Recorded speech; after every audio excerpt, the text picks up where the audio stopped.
Hoje eu vou contar para vocês como eu me tornei um mago negro e como eu saí dessa vida e o contexto por detrás disso, que é muito mais complexo. Você conhece aquela pessoa que começou extremamente bem intencionada? Aquela pessoa que tinha uma sensibilidade, uma espiritualidade surreal pela vida. E essa pessoa acabou parando exatamente do lado o contrário. Ela foi e se tornou exatamente o oposto. Ela seria uma figura messiânica pro mundo, a própria vida dela, a própria pureza do coração dela.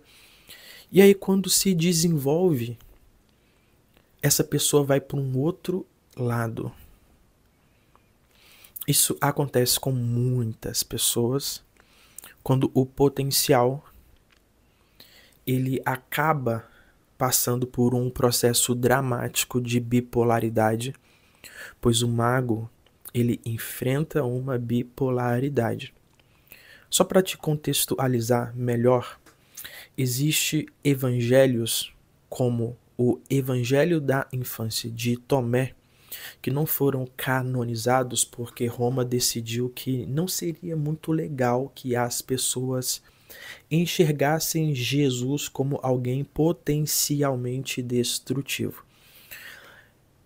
Ele mesmo disse que era potencialmente destrutivo porque Jesus foi um avatar que foi enviado para fazer o que ele quisesse dessa terra.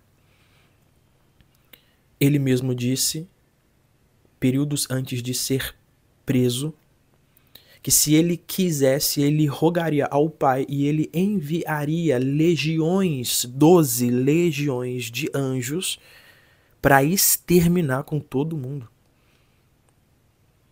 Quando Hassatan tenta ele, Hassatan diz: pula daí, pois o Pai dará ordem aos seus anjos. A palavra anjos no hebraico é malachim. Malach é mensageiro, porém anjo no contexto esotérico ali são as próprias forças da natureza.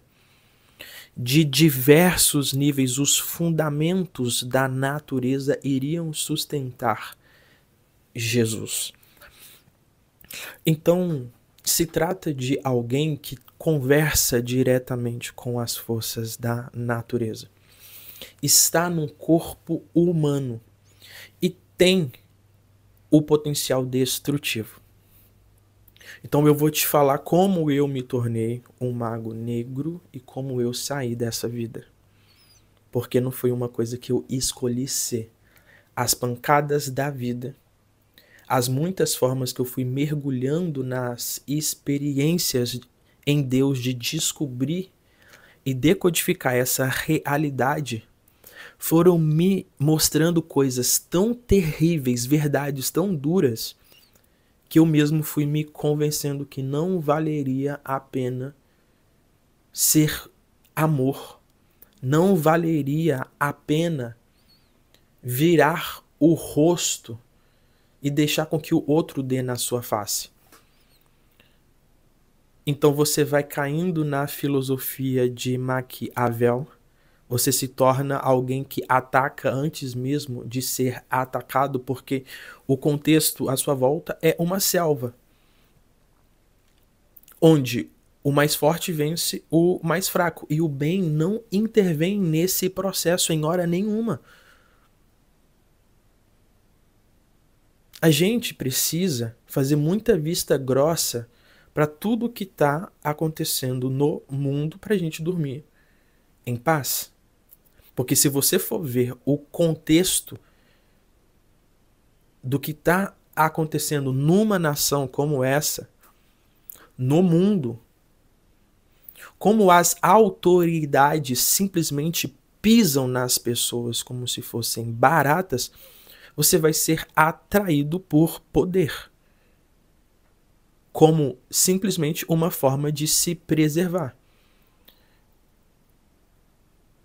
Então, no Evangelho da Infância de Tomé, Jesus tinha juntado um pouco de água e uma criança da sua vizinhança pega a sua jarra e joga fora. Jesus olha para ele, criança, segundo o Evangelho da Infância de Tomé, capítulo 4, e Jesus diz, perverso, tu secarás como uma árvore seca. E naquela hora aquele menino morreu.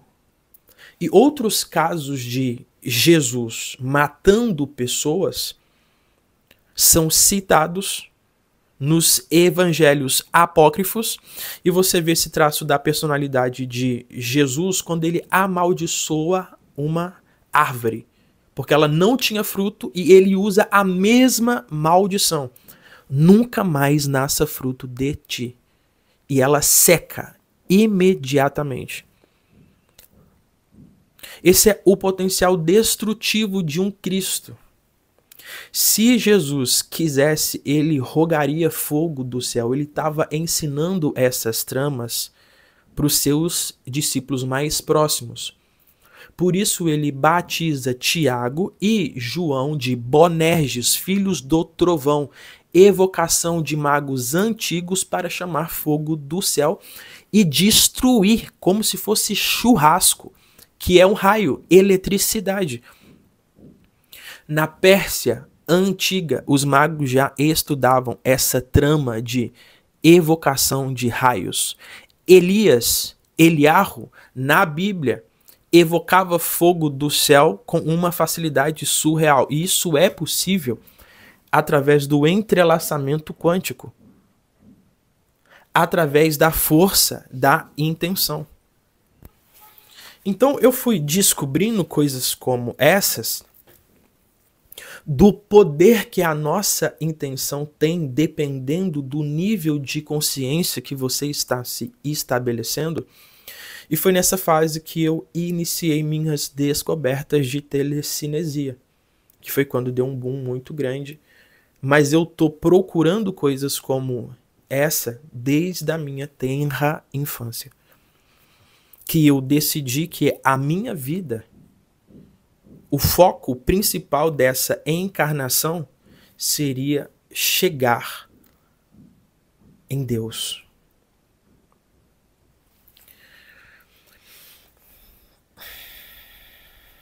Então você vê que o processo de se tornar um Cristo não é um processo católico, apostólico, romano de um ser beatífico que vai fazendo o bem e compaixão. E não é assim. O Cristo vai aprendendo a desenvolver compaixão ao longo da sua jornada toda. Então, quando ele chega nos 30, ele já está realizado. O que é estar realizado, maduro o suficiente para lidar com aquele nível de poder? Agora eu quero te falar algo para você que ainda não tem 30 anos. Tem certos níveis de poder espiritual que você não pode ter agora se você ainda não chegou numa certa idade de maturidade do corpo físico, pois a relação dos poderes com o corpo físico e com os processos mentais, ou seja, quantas voltas você já deu em torno do Sol, isso conta muito para o nível de energia que o seu corpo vai conseguir receber. Então, você passa por muitos processos até ser quebrado. Você ainda tem um ego muito forte e destrutivo até chegar aqui nessa fase dos 30, que é a fase onde você vai ter que estar muito claro de quem é você. Por isso que aos 30 anos acontece um processo espiritual que é a síntese de todos os ensinamentos que você aprendeu durante a sua vida toda, todas as suas vivências. Do 0 aos 30, se você passou por muitas religiões diferentes, se você conheceu muitas filosofias diferentes, nos 30 anos, o seu psiquismo ele está fazendo uma síntese de tudo isso que você viveu, pois essa fase do 3 é a fase onde você tem a maturidade,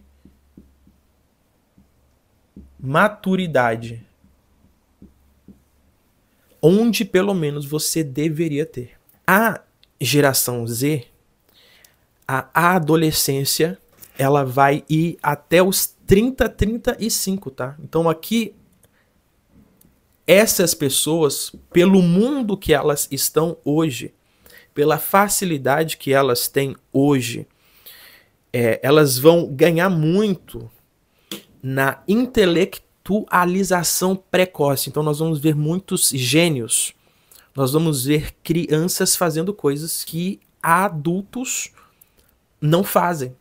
Nós vamos ver jovens geniais. Porém, essa é uma fase onde a intelectualização vem precoce, porém o amadurecimento vem tardio.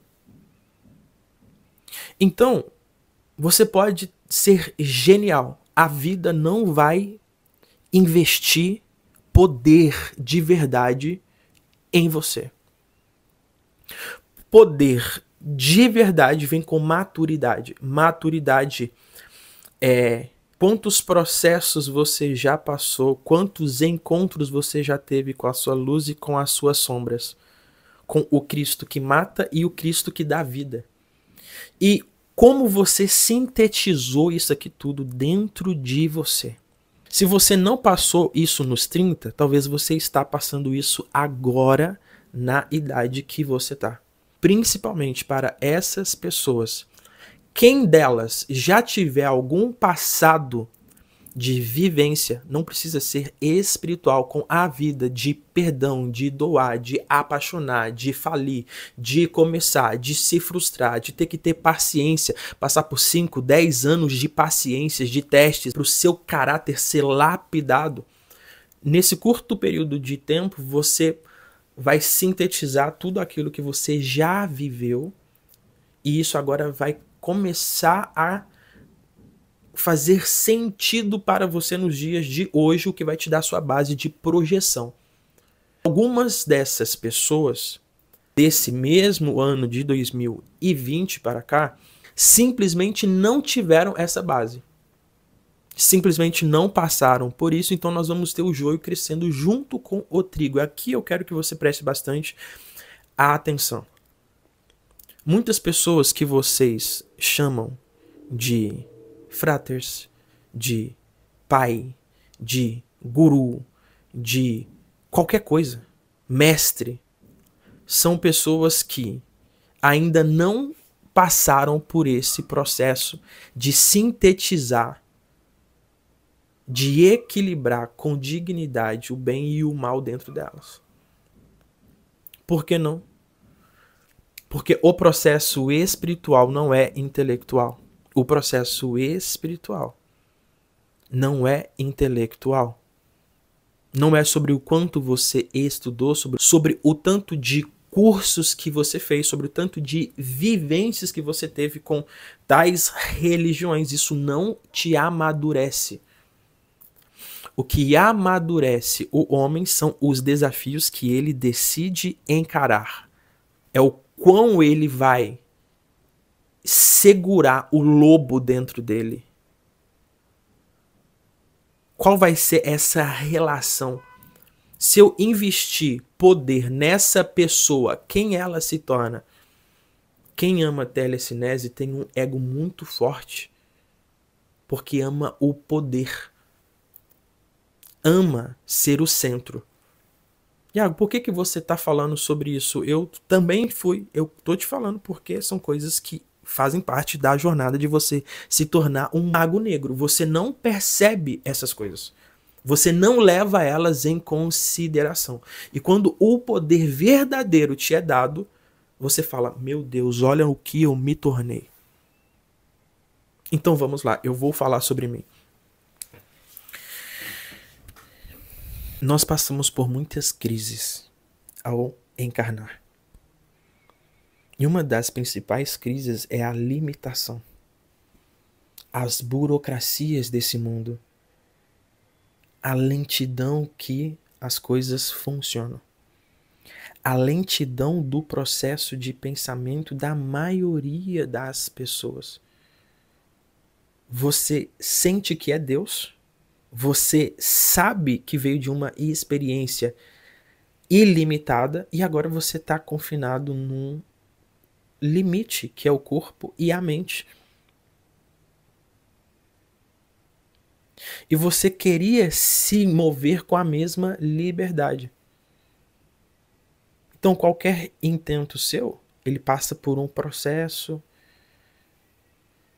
E aí você percebe que a sua mente não colabora para tudo que você quer e que o seu corpo não colabora para tudo que você quer. Então isso começa a ser uma crise. Algumas pessoas desistem de viver por causa disso. Principalmente quem tem muito elemento ar e muito elemento fogo, que é muito intenso. Então, a experiência dessa pessoa, tudo que ela está sentindo, tudo que ela está vendo, e ela não consegue expressar, isso gera um certo tipo de loucura. Isso cria doenças neurodegenerativas pelo tanto de picos de estresse que essa pessoa vai ter ao longo da sua vida. No final, o cérebro dela pode não estar aguentando. Então, quando um ser humano começa a recuperar os seus níveis de poder, e eu pude experimentar isso desde os meus 12 anos com as minhas primeiras experiências de cura. Eu pude experimentar isso recebendo energia e canalizando para centenas de pessoas ao mesmo tempo, fazendo curas. Eu pude sentir o gosto da unção, que é estar além dos seus limites, de operar dentro da divindade. E quando você volta para as questões terrenas, burocráticas, tem conta, tem isso, tem aquilo ali é uma crise. Uma crise. Eu vou te confessar algo. Eu tive um filho muito novo. Assim que eu tive a notícia que a minha namorada estava grávida, a minha maior crise foi o medo de não conseguir mais ter tempo para orar. Eu estava no pico da minha busca pelo transcendente. No pico. E escrevendo salmos, livros, fazendo palestras, dando aulas. Isso eu tinha de 14 para 15 anos. E quando eu soube, eu estava fazendo uma campanha no monte de oração. Eu amava subir pro monte e ficar vendo o céu e conversando com Deus e experimentando aquelas ondas de unção. Quando eu soube que eu ia ser pai, a minha crise não foi pelo fato de ser pai. Foi pelo fato de, meu Deus, eu não vou ter mais tempo. Eu vou ter que trabalhar, eu vou ter que fazer isso, eu vou ter que fazer aquilo. E eu só queria estudar, orar, meditar e mergulhar nisso. Aqui, um verdadeiro devoto, ele já nasce com isso no coração dele.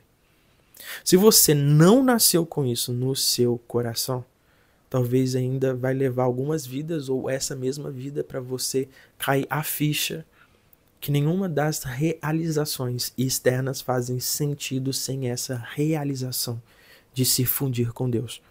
Quando chegou a fase do meu amadurecimento, eu fui me libertando de todas as religiões e tradições e fui conhecer os mistérios de cada tradição. Eu me tornei cartomante, me tornei médium de incorporação. Eu fiz trabalhos de feitiçaria. Eu desenvolvi contatos com guias, com mestres espirituais, com entidades, com orixás. Então, simplesmente a verdade se desdobrou em muitas facetas diferentes na minha percepção. E chegou uma fase que foi exatamente a fase da telecinesia que eu descobri que todos aqueles rituais que eu fazia de fora, orações, jejuns, tudo tem uma causa em comum. Tudo parte e tenta chegar numa mesma fonte. E que eu poderia sintetizar tudo isso e usar de uma forma mais facilitada. Eu mesmo ser o instrumento, a antena, ao invés de precisar de ritos, orações e tudo mais. Então foi quando eu comecei o desenvolvimento da magia psíquica, que foi a construção de tudo o que eu tinha entendido, mas usar o próprio corpo e a mente de forma tão refinada que você vira como se fosse uma lupa. Aqui nós temos o Sol. Acho que está muito fraco, né? Aqui nós temos o Sol. Aqui nós temos uma lupa. Aqui nós temos os raios de Sol. E aqui nós temos a lupa concentrando e fazendo fogo.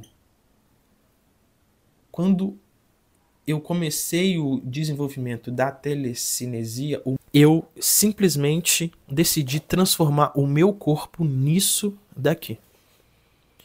Canalizar a energia da consciência, das forças da natureza, do sol, da lua, de tudo, de forma que a minha mente conseguisse concentrar segundo a minha vontade. Então foi quando eu comecei os treinos com a Psywheel dentro de uma redoma de plástico ou de vidro, e só pensando eu conseguia mover aquele papel alumínio lá dentro. Isso foi ficando mais forte. Foi ficando mais forte porque eu percebi que a minha mesma capacidade mental de rodar aquilo poderia influenciar comportamentos de pessoas, poderia influenciar o corpo de pessoas, o pensamento de pessoas, e eu fui começando a fazer testes. Se eu focar na mesma intensidade, nesse mesmo contexto, usando da minha energia aqui, que é a sua própria energia vital, você pega a sua energia vital do seu corpo através do seu processo de batimento cardíaco e joga lá para o seu cérebro, e você vai concentrar, o seu pensamento vai ter outra força. Então foi aí que eu descobri poder. O poder para eu usar como eu quero. Não mais para como a consciência quer, como a minha mente desejar. Então aqui eu comecei a fazer cocriações.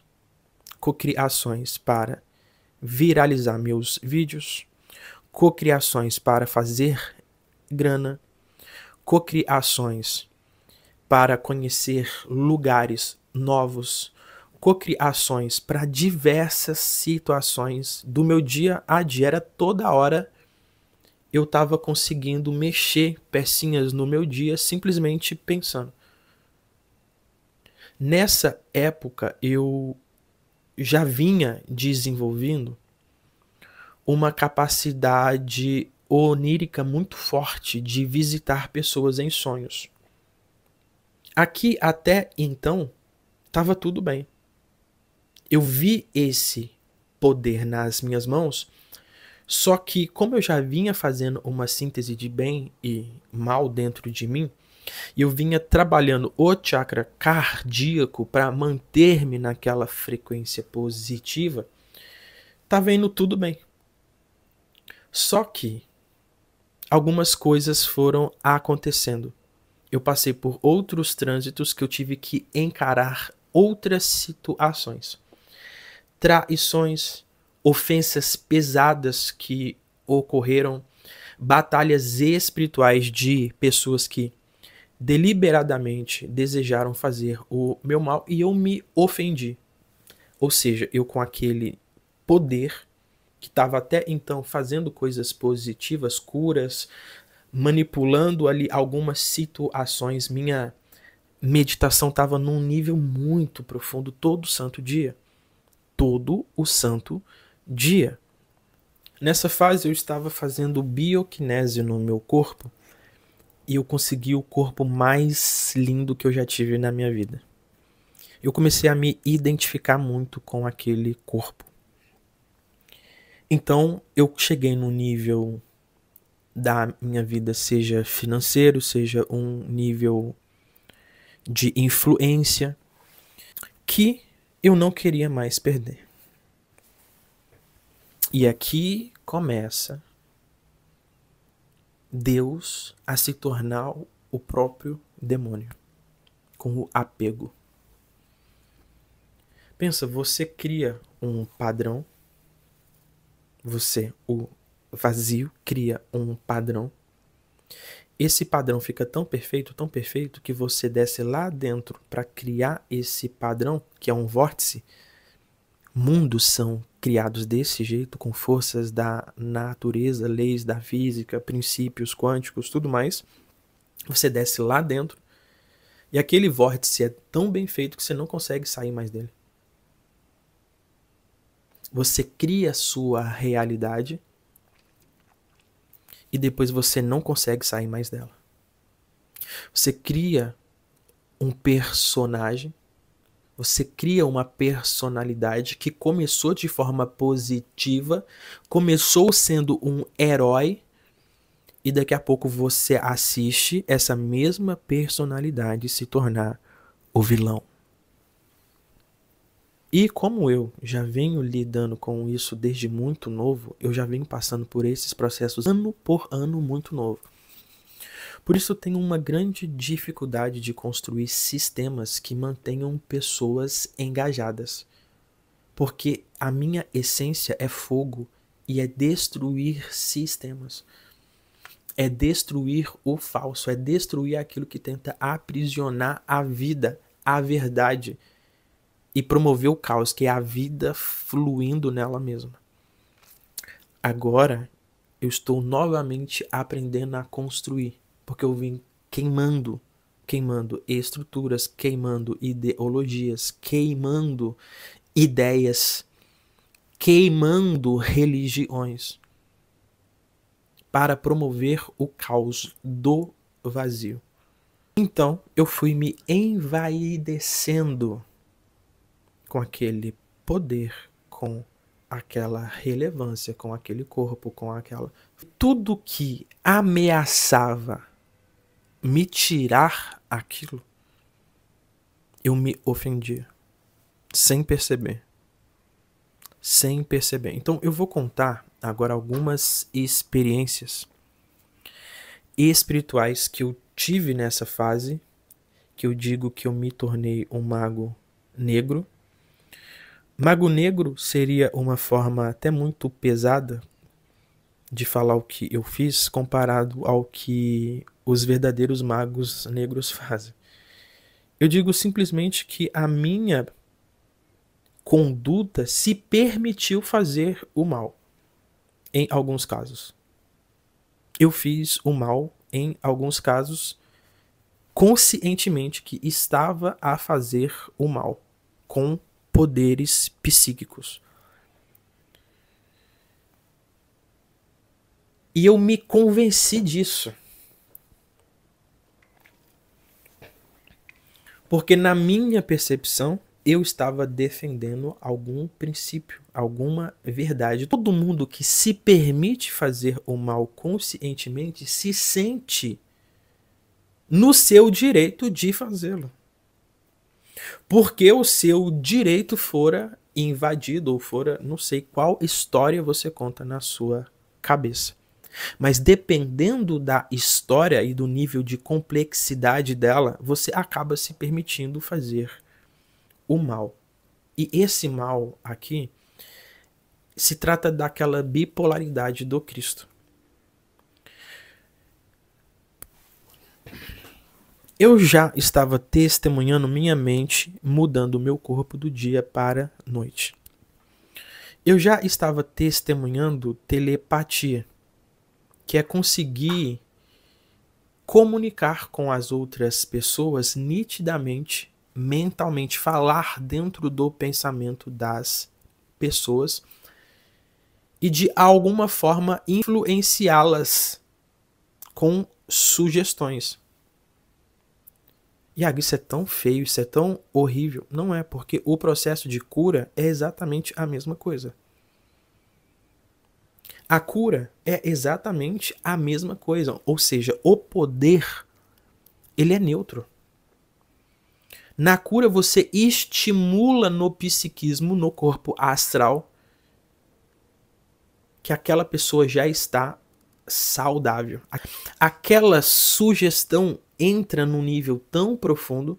Eu ensino formas de se fazer essas coisas apenas dentro da escola segredo no plano mago. Eu não sou liberado para falar com exatidão tudo que eu vi, tudo que eu sei a partir desses aprendizados, exatamente pela responsabilidade do lado negativo da coisa.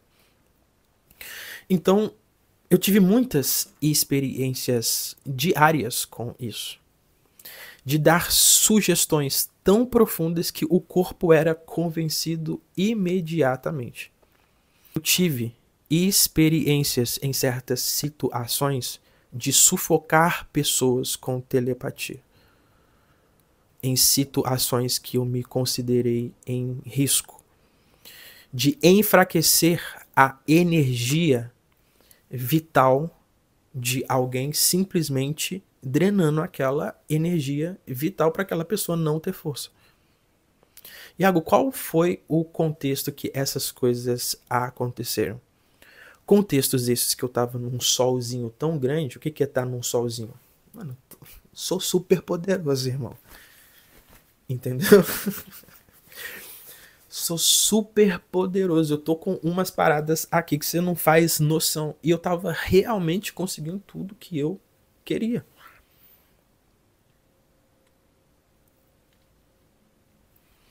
Então são anos de falta, anos que você não tem, anos que agora você tem. Agora tá nas suas mãos. O poder tá nas suas mãos. Então, simultaneamente, eu atraí o amor de muitas pessoas e a raiva de muitas pessoas. Então, eu estava cercado de algumas situações de conflitos, principalmente conflitos de ego masculino.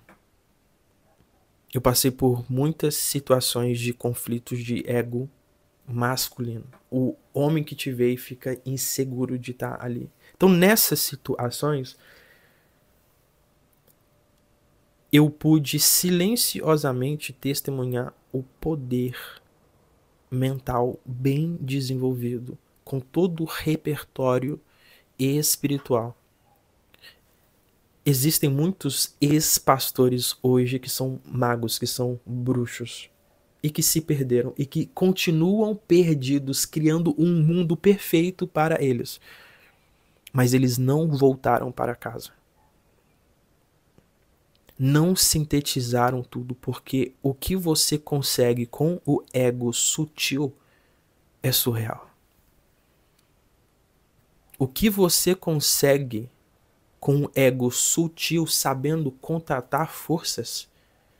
Eu passei por uma fase de ritos de evocação, de chamar literalmente forças para conversar. Eu me aventurei nesse mundo todo. Por quê? Porque nós vivemos amedrontados. Isso é o ego com medo, e ele tem medo, então ele quer mais poder, ele quer mais acesso, ele quer formas de se defender. Por quê? Porque nós vivemos num mundo onde o mais forte pisa no mais fraco. Perfeito? Então vamos lá. Olha para você entender a complexidade disso tudo. Eu tive uma experiência com telepatia onde Eu estava caminhando na praia, eu já falei isso daqui pro pessoal da Escola Segredo. Inclusive tem aula sobre todas essas tramas lá dentro e eu vou disponibilizar 3 aulas gratuitas aqui da Escola Segredo para que você assista depois e considere pertencer à nossa comunidade de forma livre. É para você ir e vir, mas para você ter esse repertório de processos espirituais para que você use o poder de forma digna, tá bom? Eu não sei se essas aulas vão estar disponíveis essa semana, mas eu quero aproveitar para falar que às segundas-feiras, às 8 horas, nós vamos ter lives aqui de campanhas de cura, meditações, profecias, telepatia, clarividência. Eu vou permitir a fonte fluir em mim aqui para a gente poder conversar sobre tudo isso e conseguir verdadeiramente equilibrar esses 2 mundos dentro de nós, tá bom? Depois você passa aqui na descrição. Eu estava caminhando na praia e tinha uma moça caminhando com um Golden. Isso foi na praia de São Vicente. E aquele Golden não dava bola para ninguém que passava do lado dele. Fiel à sua dona. Eles caminhando, tava num pôr do sol tão lindo, gente. E daí eu fui testar a telepatia. Eu tava a uns 20, 30 metros deles e eu fiz uma prática telepática chamando o cachorro para vir até mim. Eu vi com os meus olhos. Esse cachorro parou, voltou, veio até mim. Eu passei a mão nele e a dona dele ficou sem entender. Porque pelo jeito era da personalidade daquele pet não dar bola. E ele veio. Então assim, com as tramas, antes de eu chegar em qualquer lugar, eu conseguia criar todo o contexto de como eu seria recebido naquele lugar, como eu seria visto, quais circunstâncias aconteceriam naquele lugar, tudo isso com a psicocinese. Então, com toda essa mobilidade no plano astral, no plano energético, eu comecei a revidar quem me fazia mal. E era engraçado de ver aquele nível de poder simplesmente acontecer. Eu fiquei seduzido por isso de uma forma que vocês não fazem ideia. Nasceu em mim um senso de justiça que vocês não fazem ideia. A chama, os meus orixás, as minhas vidas passadas que foram martirizadas, as perseguições, as injustiças desse mundo que os próprios sistemas criam, aquilo dali subiu dentro de mim. Então eu comecei a atuar como uma entidade encarnada, fazendo justiça, resolvendo demandas. O meu dia era só isso daí. Meditação durante o meu dia e experiências extracorpóreas de noite. O meu dia era isso. Então, as poucas coisas que eu fazia eram assertivas, assim. Eu já tinha feito muita coisa lá para depois vir. Só que nessa fase, eu ainda não tinha curado tudo que eu precisava ser curado no meu coração.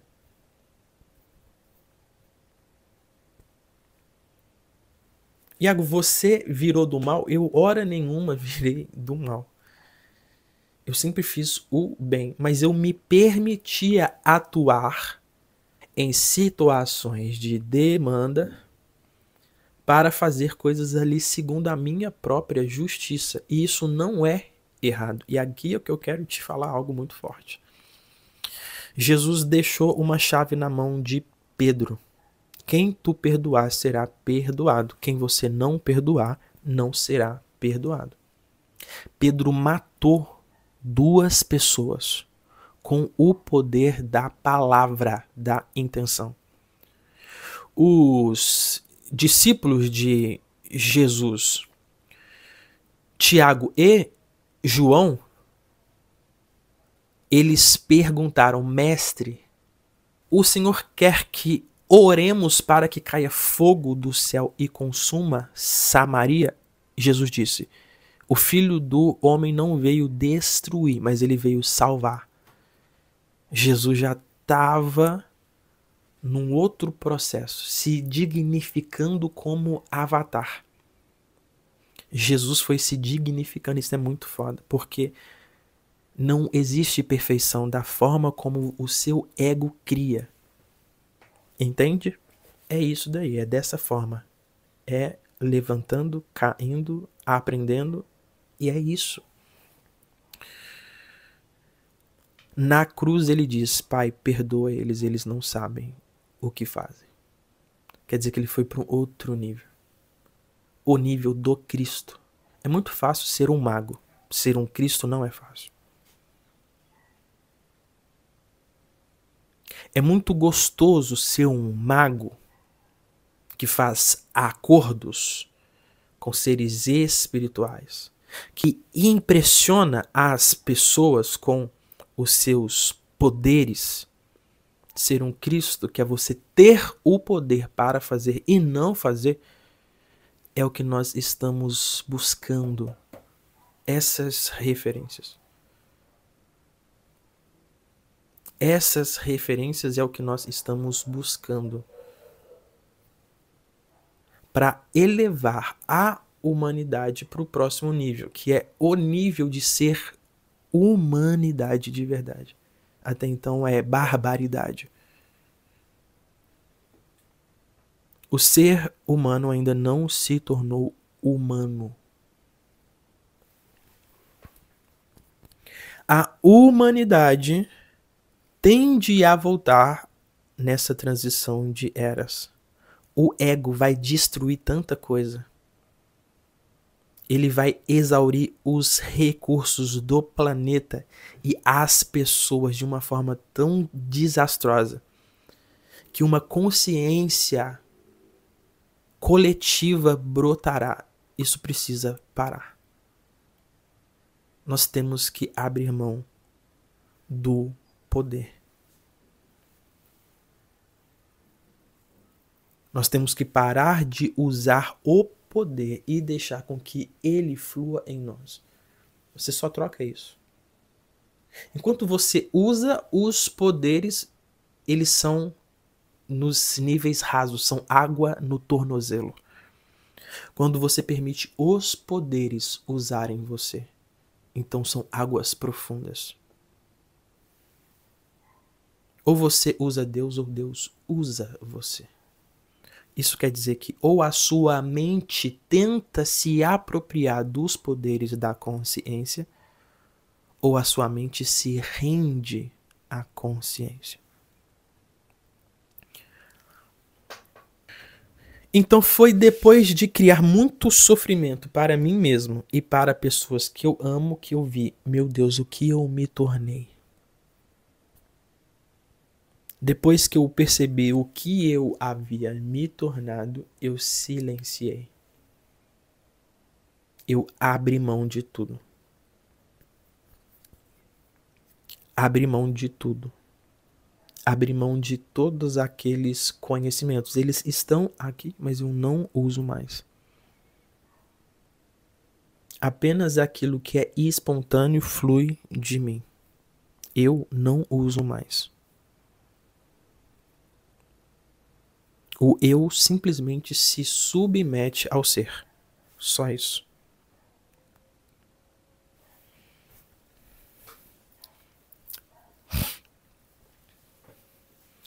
Através do silêncio, eu conheci um estado chamado de Sudabhava,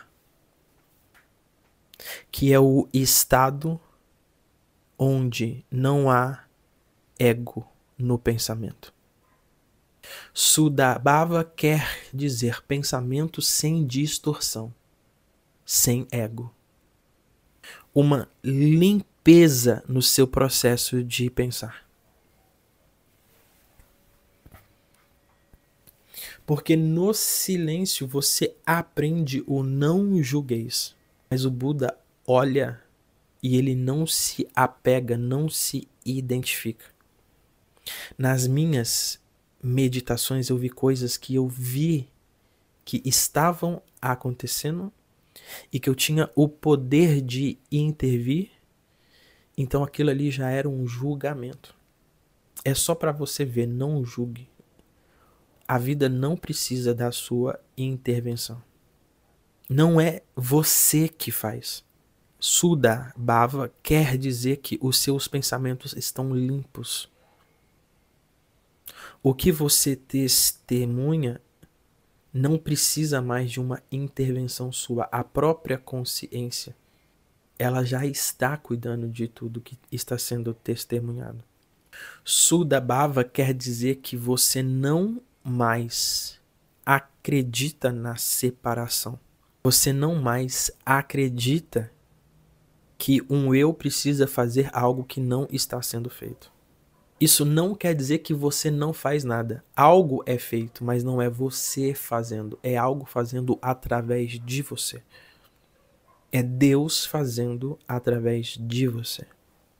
Se você viu essa aula até aqui, eu quero que você me conte quais experiências espirituais você já teve aqui nos comentários. Eu quero ler e nós vamos começar um sadhana para o alinhamento dos poderes com a vontade de Deus. Um sadhana que surge do silêncio aqui nas segundas-feiras.